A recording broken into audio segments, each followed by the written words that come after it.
तो आज आज का टॉपिक है, एक छोटा टॉपिक है जिसको अपन देखने जा रहे हैं कि कपलिंग कोएफिशिएंट और कपलिंग फैक्टर, जिसको अपन के से दिखाते हैं, ये क्या होता है। ठीक है। देखो, मान लो कि दो कॉइल है, एक सेकेंडरी कॉइल है और दूसरा प्राइमरी कॉइल है ना। तो अगर एक टर्म में फ्लक्स का रेशियो सेकेंडरी टू प्राइमरी निकाल दूं तो उसको अपन बोलते हैं कपलिंग फैक्टर। क्या बोलते हैं? Coupling factor. देखो, कपलिंग फैक्टर को मैं के से दिखा रहा हूँ ना, यहाँ पे कपलिंग फैक्टर को मैं के से दिखा रहा हूँ, 5s/5p। ये जो कपलिंग फैक्टर है, इसकी जो वैल्यू होती है वो 0 से लेकर के 1 के बीच में लाई करती है। जो के की अगर मिनिमम वैल्यू की बात करें तो जाहिर सी बात है कि 0 होगी। अगर के की वैल्यू 0 है मतलब नो कपलिंग, नो कपलिंग, कोई कपलिंग नहीं है। अगर के की वैल्यू मैक्सिमम है तो इसको अपन बोलते हैं परफेक्ट कपलिंग। ठीक है, मतलब दोनों कॉइल के बीच में जो है कंप्लीट फ्लक्स लिंकेज है ना।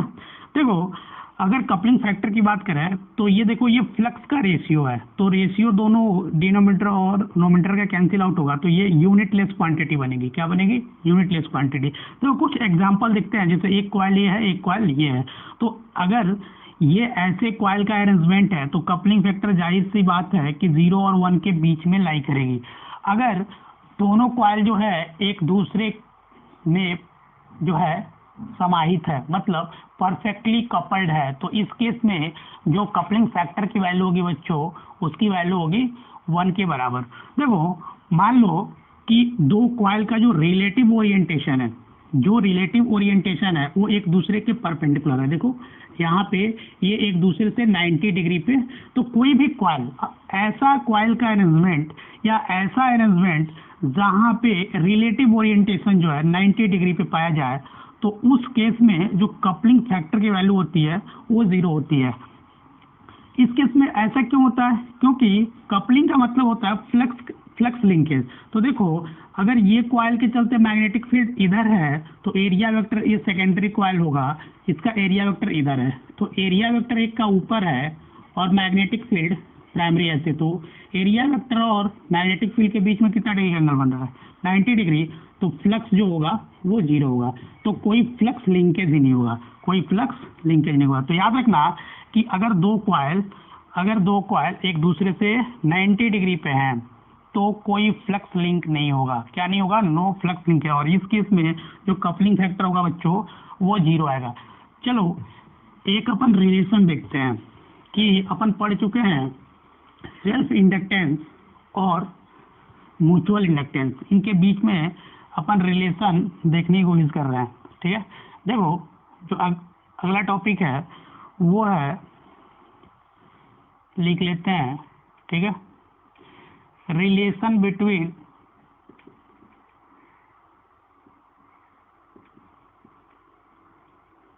L and M. एल का मतलब relation between self inductance and mutual inductance.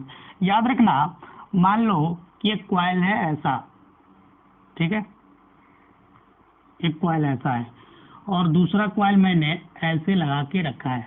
मैं मानता हूं कि इनके बीच में जो है ये म्यूचुअल इंडक्टेंस की वैल्यू m है, ये L1 है और ये L2 है ना।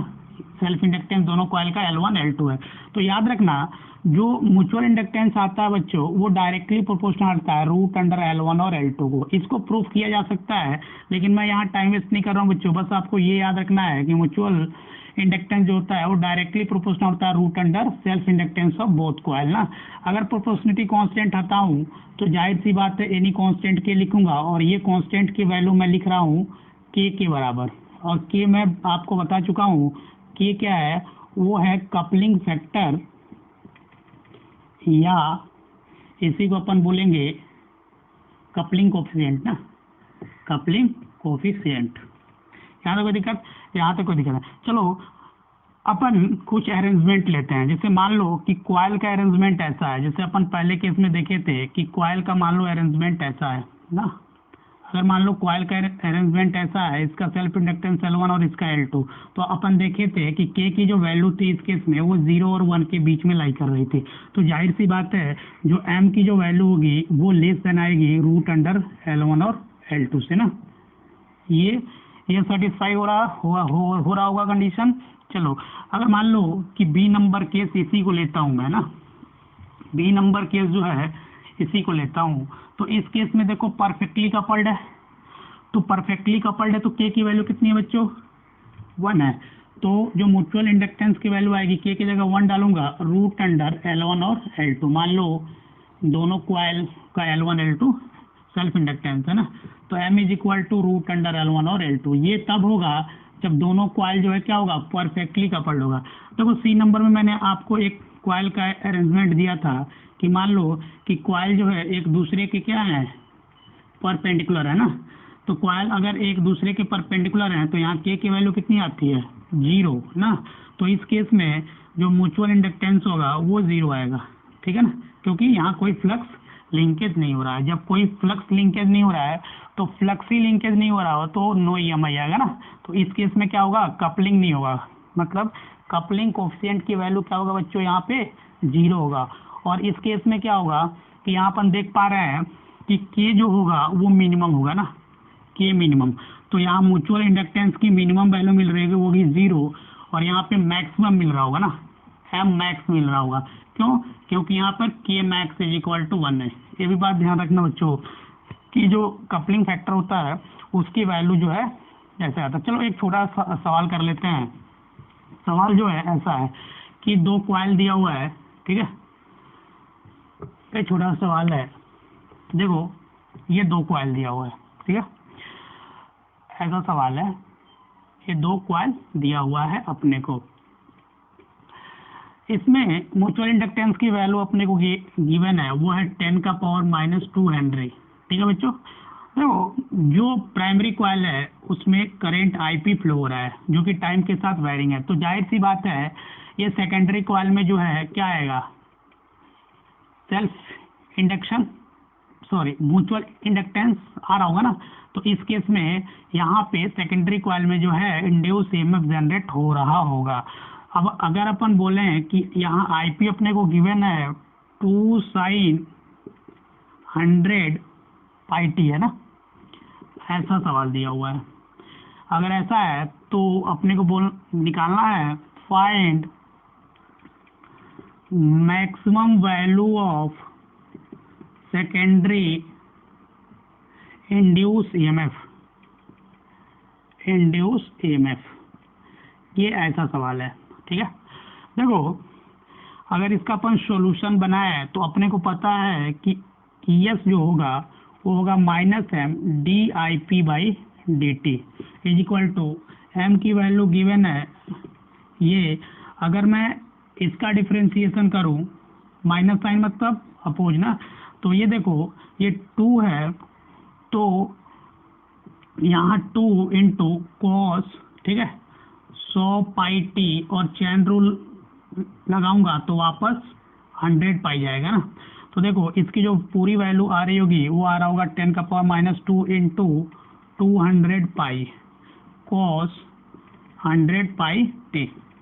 देखो अगर इसकी मैक्सिमम वैल्यू निकालना है मतलब कॉस फंक्शन का मैक्सिमम वैल्यू, और अपने को पता है कि कॉस और साइन की जो मैक्सिमम वैल्यू है वो 1 होती है ना। तो देखो अगर मैं ES मैक्सिमम निकालूं, ES मैक्सिमम, तो मेरे को जो वैल्यू मिल रहा होगा वो मिल रहा होगा इतना इंटू 1। मैंने क्या किया कि cos πt की मैक्सिमम वैल्यू रख दिया जो कि 1 के बराबर होता है ना बच्चों। तो देखो यहाँ से आंसर जो मिल रहा होगा वो 2π हेनरी मिल रहा होगा, ठीक है, 2π हेनरी मिल रहा होगा, यहाँ पाई लिख लो, 2π हेनरी जो है वो मैक्सिमम जो होगा सेकेंडरी इंड्यूस EMF की वो अपने को मिल रहा होगा। चलो देखो अब अपन जो सबसे ज़्यादा कंफ्यूज रहते हैं बच्चे वो है ट्रांसफॉर्मर का कंसेप्ट। बच्चे अधिकतर कंफ्यूज रहते हैं कि ट्रांसफॉर्मर कैसे वर्क करता है, होता क्या है। ऐसे तो फिजिकली विजिबल है लेकिन उसके अंदर क्या क्या होता है ये अपन आज जानने की कोशिश करने जा रहे हैं। देखो ट्रांसफॉर्मर होता क्या है, सबसे पहली बात चलो हेडिंग डाल लो कि ट्रांसफॉर्मर क्या होता है, ट्रांसफॉर्मर, ठीक है बच्चों। देखो ट्रांसफार्मर जो होता है एक ऐसा डिवाइस होता है जो कि एसी वोल्टेज को या तो बढ़ाता है या तो घटाता है अपने नीड के अनुसार। जो है इसको अपन अलग अलग जगह पे यूज करते हैं। जो ट्रांसफार्मर होता है बच्चों, उसके दो मोड होते हैं, एक स्टेप अप होता है और एक स्टेप अप डाउन होता है। तो स्टेप अप का मतलब हुआ कि वोल्टेज को इंक्रीज करना। जब वोल्टेज इंक्रीज होगा तो करंट जाहिर सी बात है डिक्रीज होगा। तो देखो, तो याद रखना कि ट्रांसफार्मर जो होता है वो दो मोड पे काम करता है, एक स्टेप अप और दूसरा स्टेप डाउन।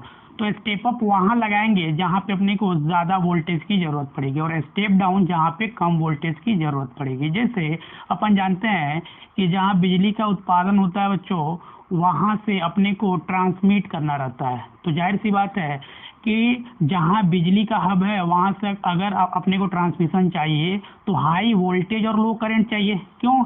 क्योंकि जो ट्रांसमिशन लाइन होती है वो बहुत लंबी होती है। तो अगर आप हाई करंट भेजते हो तो क्या होगा, हीट लॉस ज़्यादा होगा। तो इस केस में अपन जहाँ से पावर का जनरेशन होता है वहाँ पे स्टेप अप ट्रांसफार्मर लगाते हैं।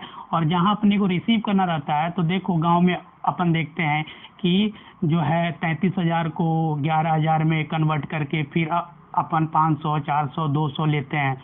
तो यहाँ पे अपन स्टेप डाउन यूज कर रहे हैं ना, और जहाँ से जनरेशन हो रहा है वहाँ पे अपन क्या यूज कर रहे हैं। तो अपन बात समझ गए हैं कि ट्रांसफार्मर होता क्या है। जो ट्रांसफार्मर होता है वो एक ऐसा डिवाइस होता है, लिख लो, it is a device which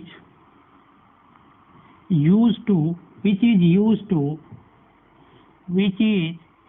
to increase or decrease the AC voltage। समझ, यहाँ पे मैं AC वोल्टेज लिख रहा हूँ, ये DC को नहीं कर सकता ना, ठीक है।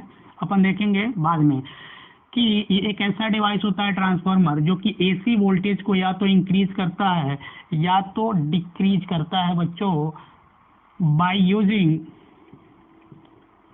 याद रखना, by using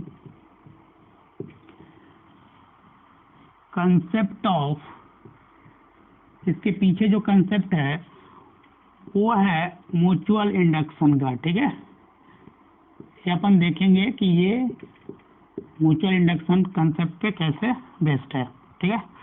induction of two coils, क्योंकि दो कॉइल लगाते हैं, प्राइमरी और सेकेंडरी, ठीक है बच्चों। यहाँ तो कोई दिक्कत, यहाँ तो कोई दिक्कत नहीं है। चलो, ये था ट्रांसफार्मर का डिफिनीशन कि ये AC वोल्टेज को या तो इंक्रीज करेगा या तो डिक्रीज करेगा अकॉर्डिंग टू आवर यूज और नीड। अपन यूज करते हैं कौन सा ट्रांसफार्मर कहाँ यूज करना है। देखो, अब अपन इसकी प्रिंसिपल की बात कर लेते हैं कि ट्रांसफार्मर की प्रिंसिपल क्या है। देखो, हम अभी बात किए हैं कि ये जो प्रिंसिपल पे वर्क कर रहा है वो कर रहा है म्यूचुअल इंडक्शन। क्या कर रहा है? Mutual induction. याद रखना बच्चों, म्यूचुअल इंडक्शन मतलब हो गया EMI का पार्ट है। तो देखो, टाइप्स ऑफ EMI में म्यूचुअल इंडक्शन आता है। तो जाहिर सी बात है जहां पे करंट वायरिंग होगा टाइम के साथ, तो याद रखना AC और DC में कौन सा करंट टाइम के साथ वेरी करता है? AC। तो ये जो फिनोमिना है वो AC के लिए अप्लीकेबल है। क्या है? AC के लिए अप्लीकेबल होगा, ठीक है बच्चों। क्या ये DC पे वर्क करेगा? नहीं। क्यों? क्योंकि DC की फ्रीक्वेंसी जो होती है वो 0 होती है, नॉट यूज्ड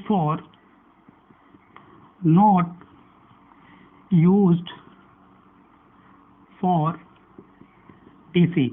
आप जो है DC सप्लाई नहीं दे सकते हैं ट्रांसफार्मर को, ठीक है। क्योंकि DC जो है वो टाइम के साथ कांस्टेंट होता है उसकी वैल्यू, और इसकी फ्रीक्वेंसी जो होती है वो 0 होती है। मतलब टाइम के साथ वैरी नहीं होगा, तो जो करंट टाइम के साथ वैरी नहीं होगा तो मैग्नेटिक फील्ड टाइम के साथ वैरी नहीं होगा, और मैग्नेटिक फील्ड टाइम के साथ वैरी नहीं होगा बच्चों तो म्यूचुअल इंडक्टेंस नहीं बनेगा। इसीलिए ये जो है इस प्रिंसिपल पे काम कर रहा है। चलो, अब अपन बात कर लेते हैं इसकी कंस्ट्रक्शन की, ठीक है। तो अगली हेडिंग लिख लो कंस्ट्रक्शन, इसको A नंबर ले लो ना, A नंबर।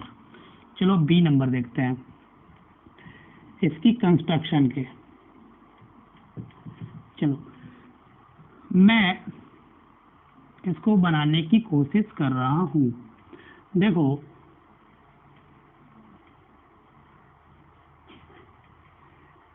ये मान लो मैं थोड़ा सा इसको और ऐसे बनाता हूँ, ठीक है। इसमें देखो, इसमें ये वाइंडिंग्स है, ठीक है, और एक यहाँ से बाइंडिंग्स है, ठीक है बच्चों। चलो यहाँ पे अपन क्या करते हैं, लेमिनेटेड आयरन जो है, सॉफ्ट आयरन यूज करते हैं। क्या करते हैं, लेमिनेटेड सॉफ्ट आयरन। पर लेमिनेटेड ये क्यों करते हैं ये मैं आपको बाद में बताऊंगा, ठीक है। देखो ये है, ये जो है ये है कोर। क्या है, कोर ऑफ ट्रांसफार्मर। जो कोर होता है बच्चों वो सॉफ्ट आयरन का बना होता है, सॉफ्ट आयरन का बना होता है। ये है वाइंडिंग्स, दो वाइंडिंग्स लगी है ना, तो ये जो है ये प्राइमरी वाइंडिंग्स है। क्या है, ये है प्राइमरी वाइंडिंग्स, ये है प्राइमरी वाइंडिंग। और यहाँ जो है ये है सेकेंडरी वाइंडिंग। क्या बच्चों, ये है सेकेंडरी वाइंडिंग। याद रखना जो ट्रांसफार्मर का वाइंडिंग होता है वो जनरली अपन कॉपर वायर का बनाते हैं। किससे बनाते हैं, कॉपर वायर का बनाते हैं। देखो यहाँ पे अपन क्या करते हैं, एक साइनसॉइडल एसी सप्लाई देते हैं, ठीक है। मैं इसको ईपीटी बोल रहा हूँ। इसके चलते यहाँ पे एक प्राइमरी करंट का जनरेशन होगा जो कि टाइम के साथ फ्लक्चुएट करेगा, टाइम के साथ वायरिंग होगा, ठीक है। यहाँ तो कोई दिक्कत, यहाँ तो कोई दिक्कत नहीं है। देखो ये है कोर जो कि लेमिनेटेड आयरन कोर है, ये प्राइमरी वाइंडिंग है और ये सेकेंडरी वाइंडिंग है। ये जो प्राइमरी वाइंडिंग है इसमें नंबर ऑफ टर्न्स मैं एनपी दे रहा हूँ, इसमें जो है नंबर ऑफ टर्न्स में एनएस दे रहा हूँ। ये जो सेकेंडरी वाइंडिंग है इसमें क्या है कि ये लोड से कनेक्टेड है। किससे कनेक्टेड है, लोड से कनेक्टेड है। इसमें नंबर ऑफ टर्न्स कितने हैं, एनएस है ना। चलो यहाँ पे सेकेंडरी करंट का जनरेशन हो रहा है आईएस, और इससे फ्लक्स जो लिंक हो रहा है वो है ईएसटी। यहाँ तक कोई दिक्कत, यहाँ तक कोई दिक्कत नहीं हुआ होगा। चलो देखो मैं इसको आपको समझाने की कोशिश कर रहा हूँ। एक ट्रांसफार्मर है, उसमें कोर है, ठीक है। कोर किससे बना हुआ है, कोर जो बना हुआ है वो सॉफ्ट आयरन का बना हुआ है ना बच्चों। कोर जो है ट्रांसफार्मर का कोर सॉफ्ट आयरन से बना हुआ है, ठीक है। चलो अब देखो यहाँ पे दो बाइंडिंग्स लगे हुए हैं, एक प्राइमरी बाइंडिंग और दूसरा सेकेंडरी बाइंडिंग।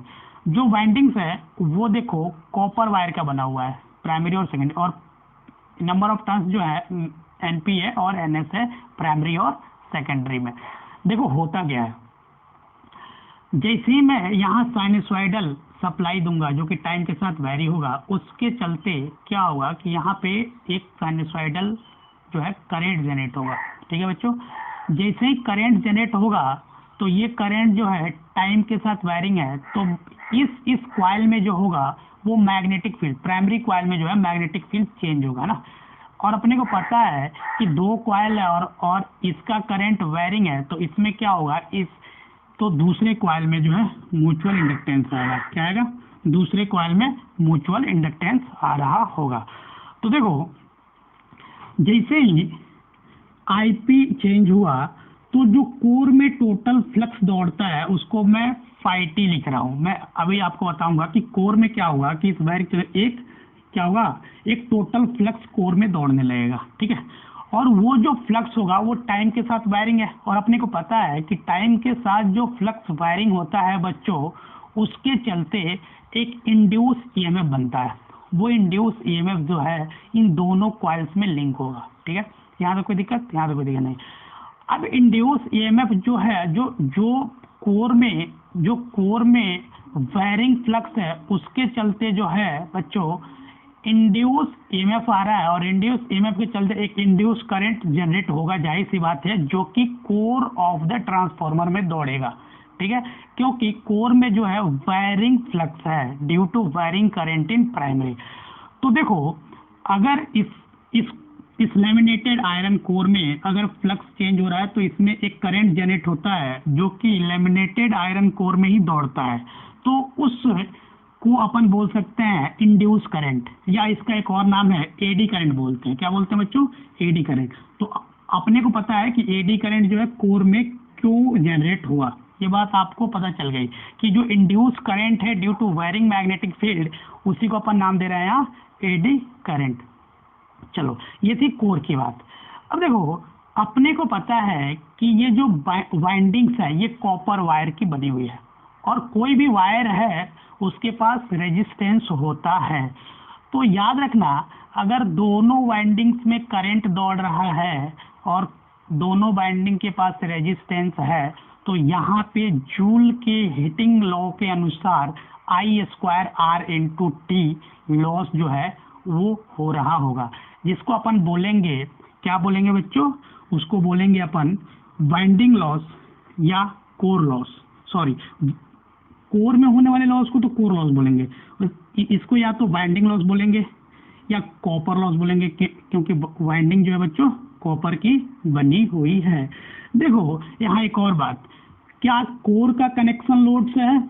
नहीं, तो कोर लॉस को अपन आयरन लॉस बोलेंगे, क्यों? क्योंकि ये आयरन से बना हुआ है। तो कोर में होने वाले लॉस को कोर लॉस या आयरन लॉस या नो लोड लॉस, क्यों? क्योंकि core is not connected with load ना, core is not connected with load, that's why core loss is also known as no load. मैं आपको सब बातें धीरे धीरे बताने की कोशिश कर रहा हूँ यहीं पे। देखो इसमें जो लॉस हो रहा है वो जूल हीटिंग लॉस से हो रहा है, तो अपन इसको जूल हीटिंग लॉस भी बोलते हैं। प्राइमरी वाइंडिंग या वाइंडिंग लॉस, दोनों वाइंडिंग्स को जोड़ दूंगा तो वाइंडिंग लॉस बोलूंगा, इसको अपन कॉपर लॉस बोल सकते हैं, या एक और नाम दे सकता हूँ लोड लॉस। क्यों? क्योंकि this winding is connected with load. ठीक है, यहाँ तक बातें समझ में आ गई होगी आपको। चलो अब अपन इसको थोड़ा सा और एक्सप्लेन करने की कोशिश कर रहा हूँ। देखो चलो एक और मैं डायग्राम बनाता हूँ, वो ऐसे बना रहा हूँ। देखो इसको मैं ऐसे बनाने की कोशिश कर रहा हूँ।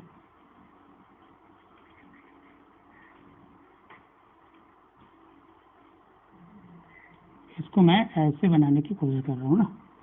देखो ये मैं इसको थोड़ा ऐसे, ठीक है,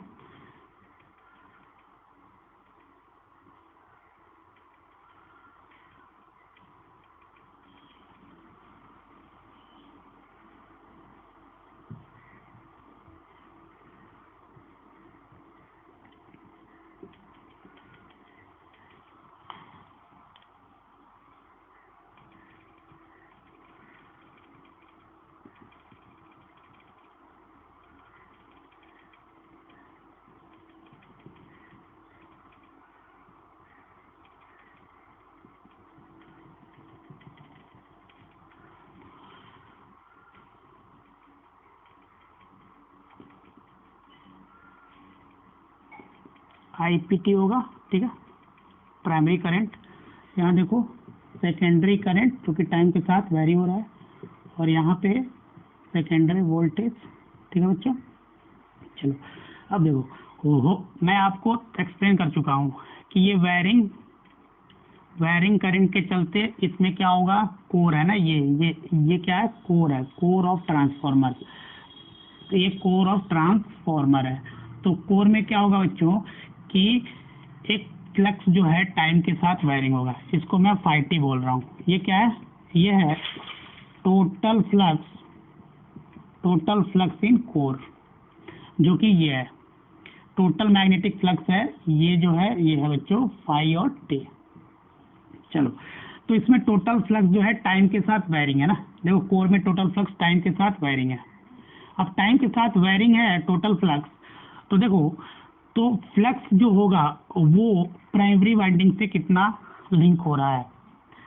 ठीक है, देखो तो टोटल फ्लक्स यहाँ लिखो, total flux linked with primary winding and secondary winding। तो टोटल फ्लक्स जो है प्राइमरी और सेकेंडरी वाइंडिंग से कितना हो रहा होगा। ये देखो प्राइमरी के पास कितना flux, total number of turns into total flux. ठीक है, चलो तो देखो ये प्राइमरी का मैं phi t लिख रहा हूँ, तो इसको लिख दूंगा NP into phi of T, ठीक है। और सिमिलरली अगर सेकेंडरी का लिखूं तो सेकेंडरी का मैं लिखूंगा NS into phi of T. ये होगा total flux in primary and secondary, जो कि लिंक हो रहा होगा। क्योंकि ये जो फ्लक्स है वो टाइम के साथ वेरिंग है, तो टाइम के साथ वेरिंग फ्लक्स है, टाइम वेरिंग फ्लक्स है, हैंस होगा क्या कि दोनों वाइंडिंग्स में प्राइमरी और सेकेंडरी वाइंडिंग्स में इंड्यूस ईएमएफ होगा, इंड्यूस ईएमएफ आएगा। तो याद रखो इस केस में induce EMF in both coils, ये कितना आ रहा होगा? देखो ईपी जो आ रहा होगा वो माइनस, ठीक है, minus D phi P upon D T आ रहा होगा। इसको अपन यहां से लिख सकते हैं minus N P D phi P, ठीक है, D phi T upon D T, मैं वहां से डाल दिया। तो एस की वैल्यू आ रही होगी बच्चों वो minus D phi S upon D T is equal to minus N S D phi total upon D T. यहाँ तो कोई दिक्कत यहाँ। अगर मैं दोनों इक्वेशन को डिवाइड करूँ, मान लो ये इक्वेशन 1 है और ये इक्वेशन 2 है, तो first equation divided by second कितना आएगा? E P upon A S की जो वैल्यू आएगी वो N P upon N S आएगी। ये यहाँ से आ रहा हुआ, इसको अपन बोलते हैं ट्रांसफॉर्मर रेशियो। क्या बोलते हैं बच्चों? ट्रांसफॉर्मर रेशियो या ट्रांसफॉर्मर फैक्टर, ठीक है। चलो यहाँ तक कोई दिक्कत? यहाँ तक कोई दिक्कत नहीं हुआ होगा। देखो ये है ट्रांसफॉर्मर रेशियो। चलो अब अपन बात करने जा रहे हैं, कुछ इसमें नोट्स लिखते हैं, फिर अपन आगे बात करेंगे कि देखो मैं आपको बताया था इन कोर ऑफ ट्रांसफॉर्मर, कोर जो है वो made up of soft laminated iron. Soft क्यों और लेमिनेटेड क्यों, मैं आपको आगे बताऊंगा। चलो ये है कोर। अब अपने को पता है कि कोर में जो फ्लक्स है वो टाइम वेरिंग है, टाइम वेरिंग। तो टाइम वेरिंग फ्लक्स के कारण एक इंड्यूस करंट आएगा। इंड्यूस करंट किस में? कोर में। तो इस इंड्यूस करंट को बच्चों अपन एडी करंट बोलते हैं। क्या बोलते हैं? Eddy current. जो कहाँ आ रहा होगा? ये जो एडी करंट आ रहा होगा बच्चों वो कोर ऑफ द ट्रांसफॉर्मर में आ रहा होगा। और जहां भी अपने को पता है करंट है और कोई मेटल है तो आई स्क्वायर आर इंटू टी ये एनर्जी लॉस हो रहा होगा। तो याद रखना कोर का जो लॉस होता है, ठीक है, core loss is due to varying flux, यहाँ लिख लो वेरिंग फ्लक्स इन कोर, ठीक है। अब देखो कोर लॉस को अपन क्या क्या बोलते हैं, यहाँ लिख लेते हैं कोर लॉस।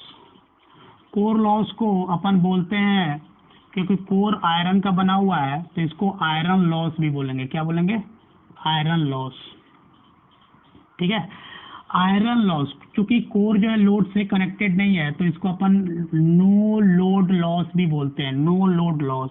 ये बात आपको याद रखना पड़ेगा। चलो अब अपन वाइंडिंग्स की बात करते हैं। इन वाइंडिंग्स, जो वाइंडिंग है बच्चों वो बना हुआ है made up of copper having resistance.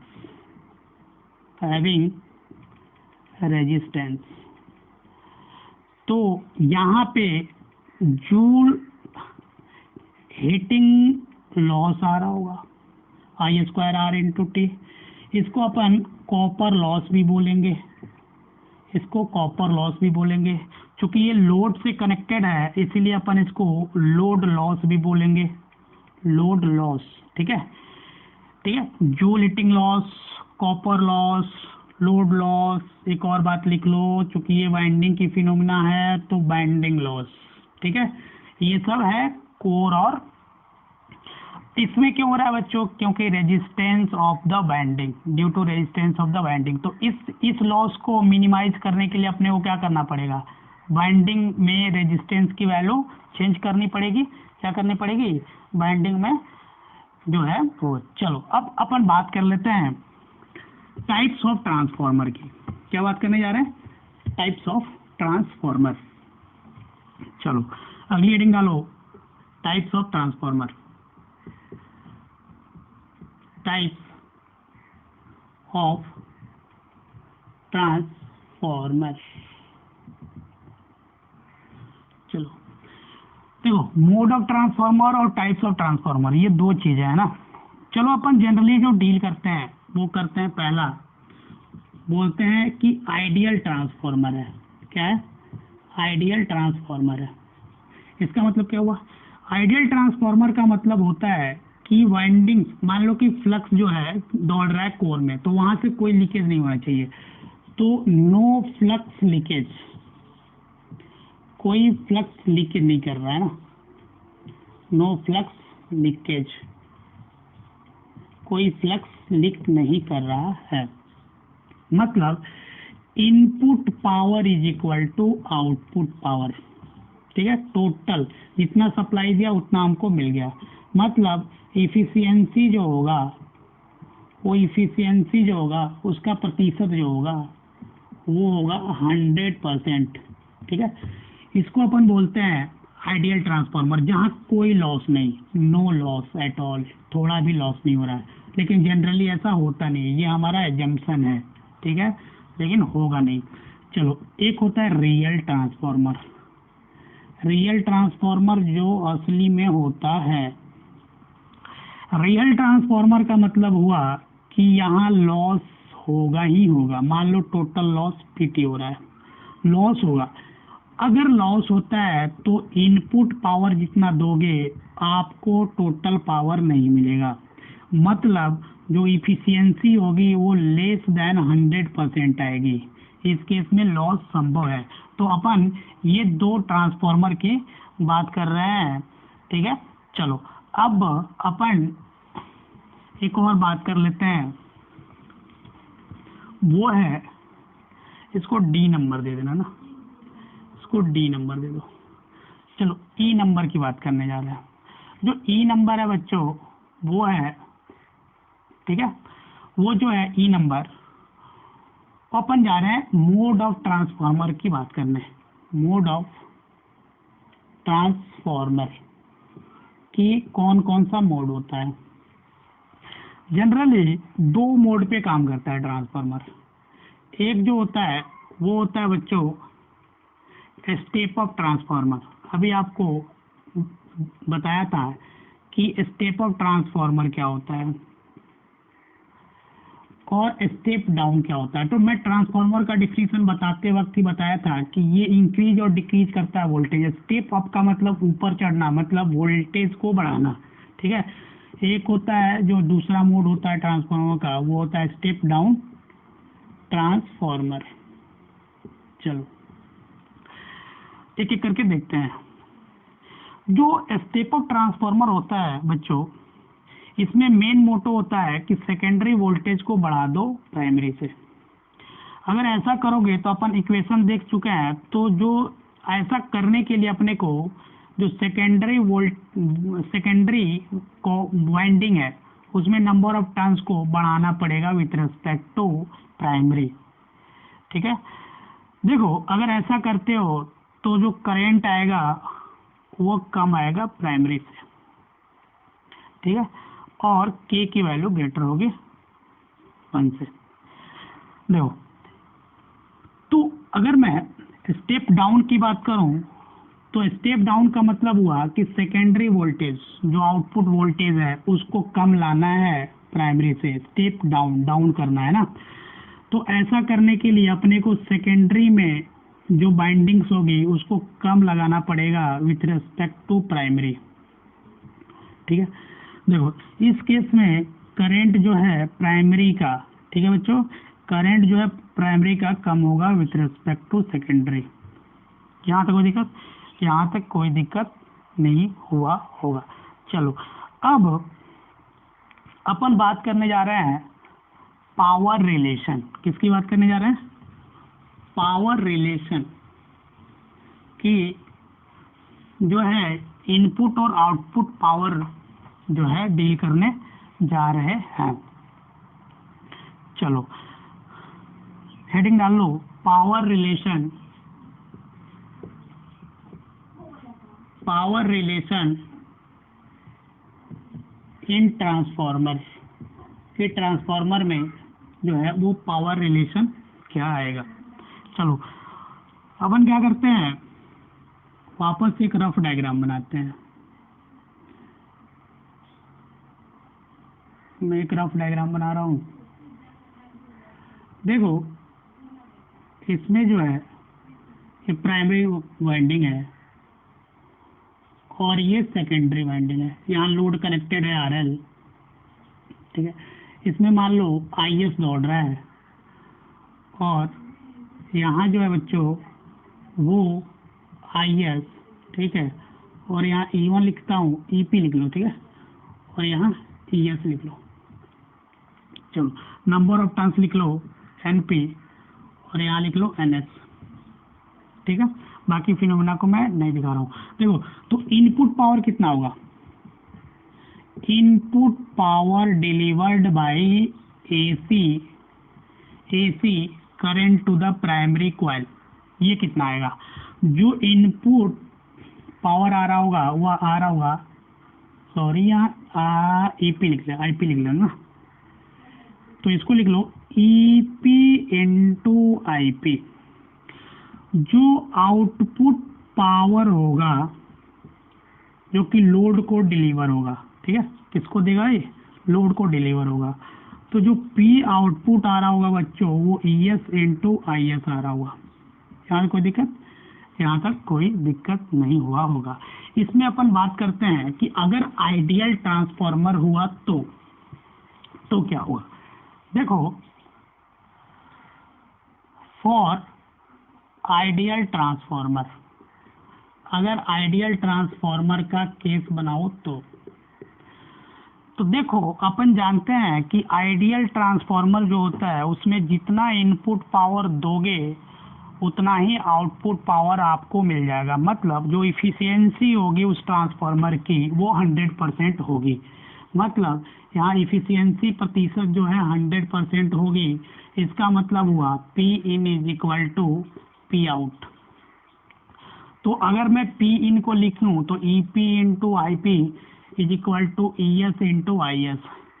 तो EP by ES is equal to IS upon क्या होगा बच्चों, IP is equal to NP upon NS। ये रिलेशन अपने को मिल रहा होगा। This is valid for ideal transformer, ठीक है। चलो अब अपन रियल ट्रांसफॉर्मर की बात कर लेते हैं। फॉर रियल ट्रांसफॉर्मर तो अपने को पता है कि अगर रियल ट्रांसफॉर्मर है तो वहाँ लॉस होगा। तो मैं मान लेता हूँ PT इज टोटल लॉस। क्या है? PT जो है टोटल लॉस है। तो यहाँ पे टोटल पावर लॉस जो है वो PT है।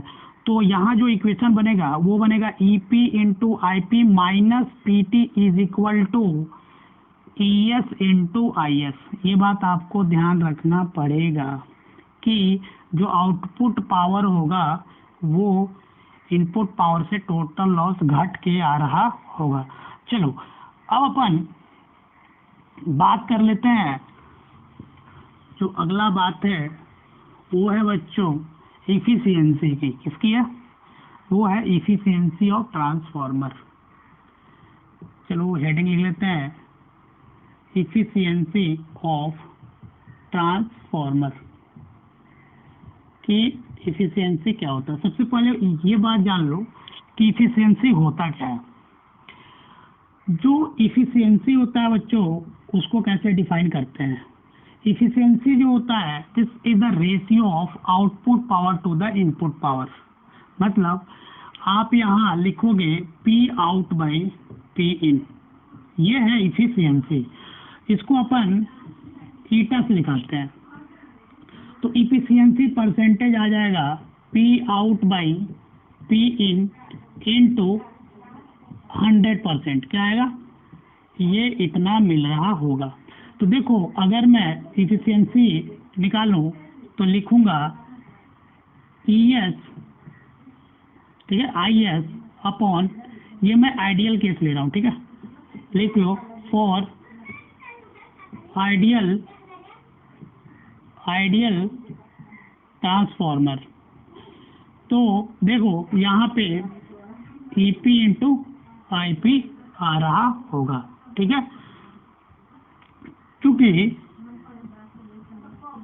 P out is equal to P in है, इसीलिए यहाँ पे इफिशियंसी परसेंट जो आएगा वो 100% है। कितना आएगा? ये 100% आ रहा होगा। चलो, अब अपन नॉन आइडियल और रियल की बात कर लेते हैं। अगर रियल ट्रांसफॉर्मर है तो इफिशियंसी कैसे निकालेंगे? अगर बच्चों रियल ट्रांसफॉर्मर है, तो रियल ट्रांसफॉर्मर है तो याद रखना आपको टोटल लॉस गिवन होगा, ठीक है। टोटल पावर लॉस कितना है ये गिवन है। तो याद रखना इस केस में जो इफिशियंसी परसेंट आएगा वो आएगा E S I S divided by E P I P, और हमने लिखा था ई एस आई एस की वैल्यू जो होता है वो E P I P minus P T के बराबर होता है, divide by E P into I P, ठीक है, इंटू 100%। देखो इफिशियंसी परसेंट यहाँ जो मिल रहा होगा इसको मैं डिवाइड करूँ तो 1 minus total loss divided by input power, यहाँ अपन देख रहे हैं इंटू 100%। यहाँ अपन देख पा रहे हैं कि जो भी इफिशियंसी परसेंटेज आएगा वो आएगा लेस देन 100%। यही रीजन है कि यहाँ पे जो रियल ट्रांसफॉर्मर है उसका जो इफिशियंसी है वो लेस देन 100% आ रहा है, और यहाँ पे जो आइडियल ट्रांसफॉर्मर है बच्चों, इसका जो इफिशियंसी परसेंट है वो 100% आ रहा होगा। यहाँ तो कोई दिक्कत नहीं हुआ, वो होगा तो आपको ये बात पता चल गया होगा कि ऐसा क्यों होता है।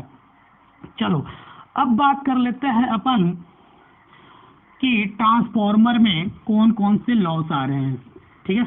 चलो, मैं आपको इसको एक्सप्लेन करने की कोशिश कर रहा हूँ कि होता क्यों है।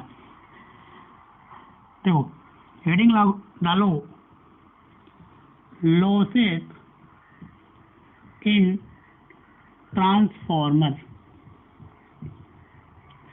चलो, क्या होता गया? मैंने आपको बताया था कि जो ट्रांसफॉर्मर है वो कोर है उसमें और दूसरा वाइंडिंग है, तो दो लॉस होगा मेनली।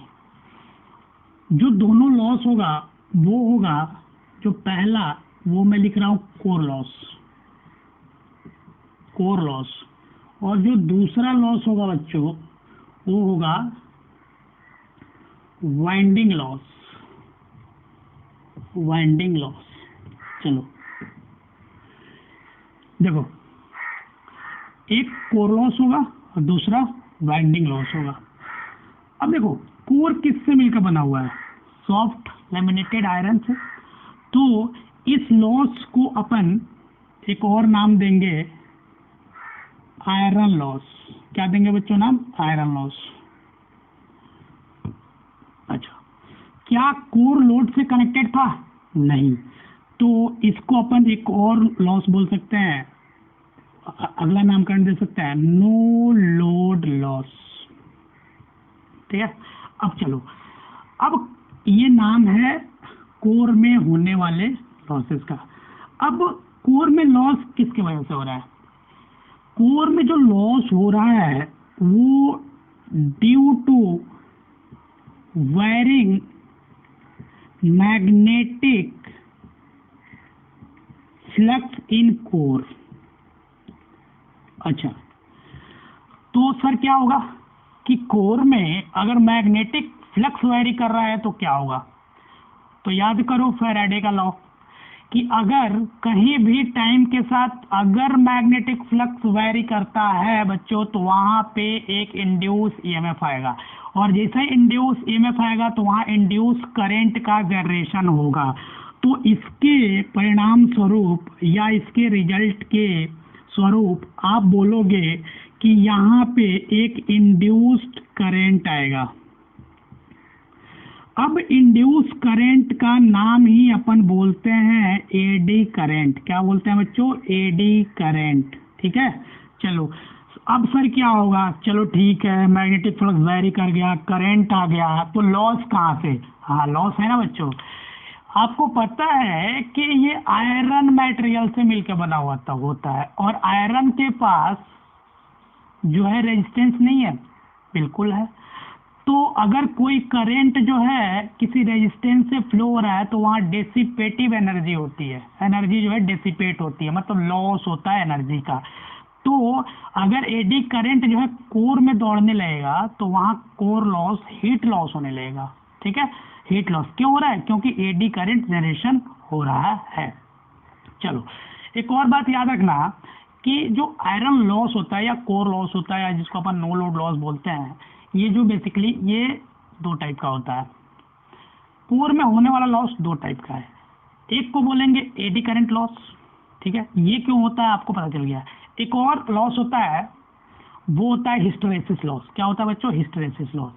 देखो हिस्टैरिसीस लॉस क्या होता है मैं आपको समझाने की कोशिश कर रहा हूँ। आपको पता है कि ये मैं ऐसा बनाया था ना कोर, ऐसा मैं जोड़ दूं चार तो कोर बन जाएगा। मैं ऊपर वाले कोर की बात कर रहा हूँ। ठीक है, देखो मान लो कि इसमें जो है टाइम के साथ वायरिंग मैग्नेटिक फ्लक्स है। ठीक है, इसके अंदर इलेक्ट्रॉन्स है, तो एक बार जो है पॉजिटिव पिक जाएगा। मान लो कि मैं इसको समझाने की कोशिश कर रहा हूँ कि अगर टाइम के साथ वायरिंग फ्लक्स है, ठीक है फाइटी, तो एक बार पॉजिटिव पिक गया होगा, दूसरी बार इसमें नेगेटिव पिक जाएगा। तो आपको पता है कि इलेक्ट्रॉन्स के अंदर जो होगा वो फोर्स लगेगा, मैग्नेटिक फोर्स। तो होगा क्या बच्चों कि जब पॉजिटिव पिक जाएगा तो इलेक्ट्रॉन्स जो है एक अलग डायरेक्शन में अलाइन हो रहे होंगे। मान लो कि इधर हो रहे हैं, तो जब नेगेटिव पिक आएगा, ठीक है, अगर नेगेटिव पिक आएगा फ्लक्स का तो वो दूसरी तरफ अलाइन होने की कोशिश करेंगे, जस्ट अपोजिट। तो इस दौरान क्या होगा, इलेक्ट्रॉन की भाग दौड़ हो रही है inside the core of the transformer. तो इलेक्ट्रॉन का भाग दौड़ के चलते होगा क्या कि इलेक्ट्रॉन जो है एक दूसरे से कोलाइड करेंगे। क्या करेंगे? इलेक्ट्रॉन जो है एक दूसरे से कोलाइड कर रहे हैं। क्यों? क्योंकि उनका डायरेक्शन ऑफ फोर्स जो है चेंज हो रहा है। तो इस केस में क्या होगा, ड्यूरिंग कोलिजन आपको पता है कहीं ना कहीं लॉस होता है। ठीक है, तो इस कोलिजन वाले लॉस को अपन बोलते हैं हिस्टैरिसीस लॉस। क्या बोलते हैं बच्चों? Hysteresis loss. तो ये दो लॉस होता है, इसको मैं आपको समझा दिया। चलो अब बाइंडिंग लॉस सर क्यों? तो याद रखना कि जो बाइंडिंग होता है वो कॉपर का बना होता है, तो अपन इसको कॉपर लॉस भी बोलते हैं। क्या बोलते हैं बच्चों? याद रखना कॉपर लॉस। मैं आपको पहले ही बता दूं। चलो क्योंकि बाइंडिंग जो है, ठीक है, क्योंकि बाइंडिंग जो है वो लोड से कनेक्टेड है तो इसको अपन लोड लॉस भी बोलते हैं, लोड लॉस, या इसी को अपन बोलते हैं joule heating loss, joule heating loss. ठीक है, चलो अब दो वाइंडिंग है, प्राइमरी और सेकेंडरी, और दोनों में करंट दौड़ रहा है, दोनों के पास रेजिस्टेंस है जो कि कॉपर का बना हुआ है। तो दोनों वाइंडिंग में जो है वो क्या होगा, लॉस आ रहा होगा। तो देखो अगर मैं कॉपर लॉस लिखूं, C मतलब कॉपर, L मतलब लॉस, तो प्राइमरी में कितना करंट दौड़ रहा था, और मैं प्राइमरी करंट रेजिस्टेंस को आरपी बोल रहा हूँ, प्लस आई स्क्वायर इंटू आर एस। ये है क्या है बच्चों? ये है कॉपर लॉस। ठीक है, ये है कॉपर लॉस। अब देखो क्या आयरन लॉस को कैलकुलेट करने के लिए अपने पास फॉर्मूला है क्या? नहीं। अगर अपने को टोटल लॉस पता है तो कॉपर लॉस निकाल सकते हैं। कॉपर लॉस, सॉरी यहाँ लिख लो आयरन लॉस।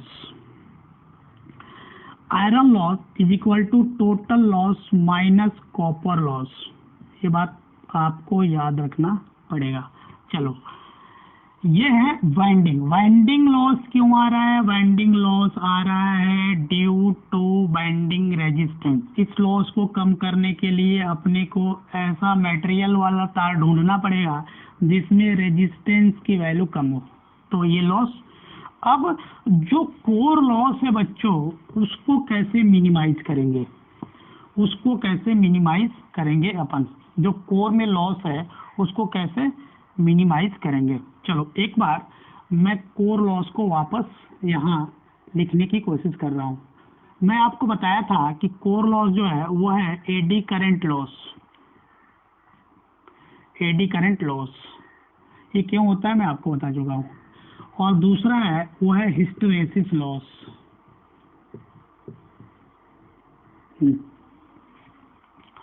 चलो, हिस्टैरिसीस फिनोमेना किसमें होता है? तो इसके लिए अपन सॉफ्ट आयरन का यूज करेंगे, ठीक है। हिस्टैरिसीस लॉस को मिनिमाइज करने के लिए, हिस्टैरिसीस लॉस को मिनिमाइज करने के लिए सॉफ्ट आयरन इज यूज्ड। ये बात आपको समझ में आया? सॉफ्ट लेमिनेटेड क्यों बोल रहा था। चलो, एडी करंट को लॉस करने के लिए जो कोर होता है, ठीक है, जो कोर होता है बच्चों, उसमें अपन लेमिनेटेड आयरन कोर यूज करते हैं। Laminated iron core. ऐसा क्यों? लेमिनेटेड कर देंगे तो क्या होगा, इसको मैं समझाने की कोशिश करने जा रहा हूँ। चलो, ये बात आपको पता है ये क्यों होता है? एडी करंट, करंट है, करंट जनरेट हुआ क्यों हुआ? क्योंकि वायरिंग मैग्नेटिक फ्लक्स जो है कोर में दौड़ रहा था, इसीलिए एक इंड्यूस करंट है जिसको अपन एडी करंट बोलते हैं। चूंकि वो आयरन के थ्रू होके जो दौड़ रहा है तो वहाँ पे भी हीटिंग लॉस आ रहा होगा, ठीक है। हिस्टैरिसीस लॉस इलेक्ट्रॉन के कोलिजन के चलते हो रहा है। इसको मिनिमाइज करने के लिए सॉफ्ट आयरन कोर का यूज करेंगे, क्योंकि अपन हिस्टैरिसीस फिनोमेना पढ़ चुके हैं बच्चों, ठीक है। चलो, अब इस पे थोड़ा सा ब्रीफ करते हैं कि एडी करंट लॉस को कैसे मिनिमाइज करेंगे। चलो, मैं मानता हूँ कि मैं लेमिनेटेड नहीं, लेमिनेटेड मतलब समझ रहे हो ना? लेमिनेटेड मतलब जो आयरन अपन यूज करते हैं ना कोर बनाने के लिए, उसको काट काट के करते हैं। कैसे करते हैं मैं बताता हूँ। चलो, मैं थोड़ा सा आपको एडी करंट मिनिमाइज करने की जो पद्धति होती है बच्चों, वो उसमें लेमिनेटेड आयरन कोर ही क्यों यूज करते हैं ये आपको समझाने की कोशिश कर रहा हूँ। चलो देखो, मान लो कि अगर लेमिनेटेड नहीं होता तो, अगर लेमिनेटेड कोर नहीं होता तो क्या होता? मान लो कि ये लेमिनेटेड नहीं होता, ये पूरा भरा होता, ये पूरा भरा होता। अगर ये पूरा भरा होता बच्चों, तो ये जो कोर है, कोर है, इसमें जो फ्लक्स वैरी कर रहा है, इसके चलते जो है करंट एडी करंट आ रहा होगा, ठीक है। जो इंड्यूस करंट है वो एडी करंट है। देखो, ये जो एडी करंट है इसको दौड़ने के लिए ज्यादा सरफेस एरिया मिल जा रहा है अगर वो लेमिनेटेड नहीं है। If core is not laminated, अगर कोर जो है लेमिनेटेड नहीं होता तो, कोर लेमिनेटेड नहीं, मान लो कि ये एकदम सॉलिड है, सॉलिड कोर बनाता मैं। अगर सॉलिड कोर होता, एकदम सॉलिड कोर, एकदम स्टिकी, तो इस केस में जो है वो मैक्सिमम सरफेस एरिया मिलता, maximum surface for eddy current. अब मैक्सिमम सरफेस मिलता बच्चों तो मैक्सिमम लॉस होता, मैक्सिमम लॉस होता। अगर मैं इसको खांचे में डिवाइड कर देता तो लेमिनेटेड हो जाता, ठीक है। अगर मैं लेमिनेटेड, अगर मैं खांचे में डिवाइड कर देता और लेमिनेटेड कर देता तो क्या होता? देखो, मैं क्या करता हूं, इसको ऐसे बनाने की कोशिश कर रहा हूँ। एक बात याद रखना, मैं इसको ऐसे बनाने की कोशिश कर रहा हूँ, ठीक है, ऐसे बनाने की कोशिश कर रहा हूँ। मैं इसको लेमिनेट कर रहा हूँ और पहले तो इसको शीट्स में डिवाइड कर रहा हूँ। अब शीट्स में क्यों डिवाइड कर रहा हूँ इसको भी बता रहा हूँ, ठीक है। ये मैं कोर को शीट्स में डिवाइड कर दिया, ठीक है, ऐसे कोर को शीट्स में डिवाइड कर दिया। तो होगा क्या, देखो यहाँ पे करंट जो है इतने एरिया में दौड़ रहा था। करंट जो है, जो एडी करंट है यहाँ, ये इतने में दौड़ रहा है, ठीक है, ये बहुत एरिया में दौड़ रहा है। यहाँ पे देखो ये जो मैं अलग अलग बनाया हूँ, एक इसमें करंट दौड़ रहा होगा, दूसरा इसमें करंट दौड़ रहा है, तीसरा इसमें करंट दौड़ रहा है, चौथा इसमें और पांचवा इसमें, छठा इसमें, ऐसे ऐसे करंट दौड़ रहा होगा, ठीक है। मैं फ्रंट में दिखा रहा हूँ, ऐसे ऐसे करंट दौड़ रहा होगा। तो देखो अगर एक स्ट्रिप को बाहर निकालते हो, एक स्ट्रिप को बाहर निकाल रहे हो, तो ये एडी करंट दौड़ रहा है और इसके बगल में एक और स्ट्रिप लगा हुआ है, शीट लगा हुआ है, इसमें एडी करंट दौड़ रहा है। तो देखो जो इसमें एडी करंट दौड़ रहा है, क्योंकि ये जो शीट्स हैं वो लेमिनेटेड है, क्योंकि ये जो शीट्स हैं वो लेमिनेटेड है, तो करंट जो है एक शीट से दूसरे शीट में नहीं जाएगा, ठीक है। मतलब ये जो स्ट्रिप है, ये जो शीट है, इसका करंट इसी में दौड़ेगा। जो भी एडी करंट जनरेट हो रहा है ये इतने ही, मतलब जो शीट में अलग अलग एडी करंट दौड़ रहा है वो अपने ही में दौड़ेगा, क्योंकि ये लेमिनेटेड है, ये इंसुलेटेड है, लेमिनेटेड है बच्चों। तो एक शीट से दूसरे शीट में जो एडी करंट होगा वो फ्लो नहीं होगा। तो इस केस में होगा क्या कि एडी करंट के लिए मिनिमम एरिया मिला। अब मिनिमम एरिया मिला तो यहाँ पे अपन एडी लॉस को डिक्रीज कर दिए। दैट्स वाई लेमिनेटेड जो है वो आयरन कोर जो है अपन यूज करते हैं, ठीक है, क्योंकि सरफेस एरिया जो है वो कम से कम मिल पाए। चलो अब कुछ अपन नोट्स देख लेते हैं, इसमें ट्रांसफार्मर से रिलेटेड नोट जो है वो देख लेते हैं। चलो जो पहला नोट्स है वो क्या है मैं बता रहा हूँ।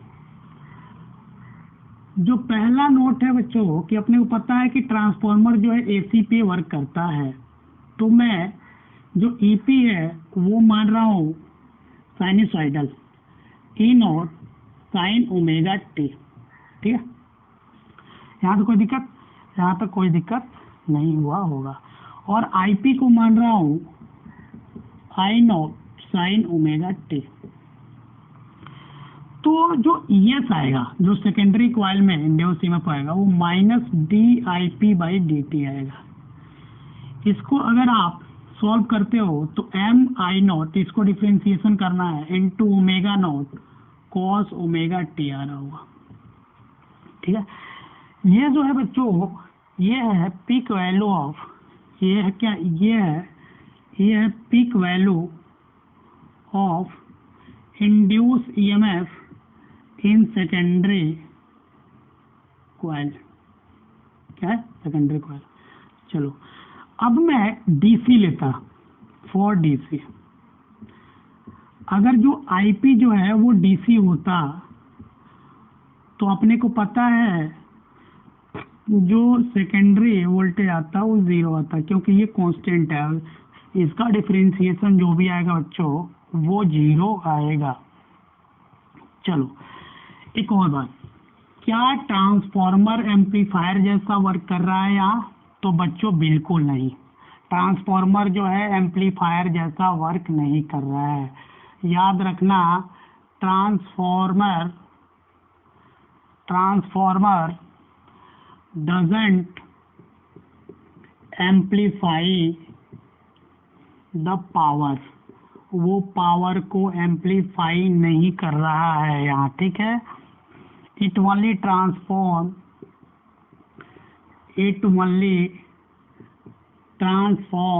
ये सिर्फ क्या ट्रांसफॉर्म कर रहा है, transform current according to voltage, current according to voltage. यहाँ तक कोई दिक्कत, यहाँ तक कोई दिक्कत, ट्रांसफार्मर जो एम्पलीफायर जैसा वर्क नहीं कर रहा है। चलो याद रखना ट्रांसफॉर्मर हैज मैक्सिमम इफिशियंसी होती है, क्यों? Because it has not any moving parts, i.e. there is no mechanical loss, कोई भी मैकेनिकल लॉस नहीं होता है बच्चों, ठीक है। यही कारण है कि ट्रांसफॉर्मर के पास जो है वो मैक्सिमम एफिशिएंसी होती है अनदर इलेक्ट्रिकल इंस्ट्रूमेंट्स के कंपैरिजन में। तो हमने आज बात किया कि ट्रांसफार्मर होता क्या है। ट्रांसफार्मर तो अपन फिजिकली देखते हैं, लेकिन उसके अंदर क्या क्या होता है बच्चों, ये किस प्रिंसिपल पे काम करता है, इसका कंस्ट्रक्शन क्या क्या होता है, कौन कौन से लॉसेस जनरेट होते हैं, क्यों होते हैं, ठीक है। इफिशियंसी क्या होता है, आइडियल ट्रांसफार्मर क्या होता है, रियल ट्रांसफार्मर क्या होता है, मोड्स कौन कौन से होते हैं, स्टेप अप स्टेप डाउन ये क्या होता है, कहाँ पे स्टेप अप यूज करते हैं, कहाँ पे स्टेप डाउन करते हैं, ये सब हमने देखा, ठीक है। हमने क्या क्या देखा, ये सब डील किया ट्रांसफार्मर में। अपन अगले लेक्चर में इससे संबंधित, इससे रिलेटेड कुछ न्यूमेरिकल्स करेंगे और डीसी मोटर के बारे में पढ़ेंगे। क्या पढ़ेंगे? डीसी मोटर के बारे में पढ़ेंगे। आई होप कि आपको अब फर्दर इस टॉपिक में जो है जो भी डाउट होगा वो क्लियर होगा और ज़्यादा डाउट नहीं आना चाहिए ना, ठीक है। और अपन न्यूमेरिकल करेंगे तो और सारी चीज़ें जो है क्लियर हो जाएगी।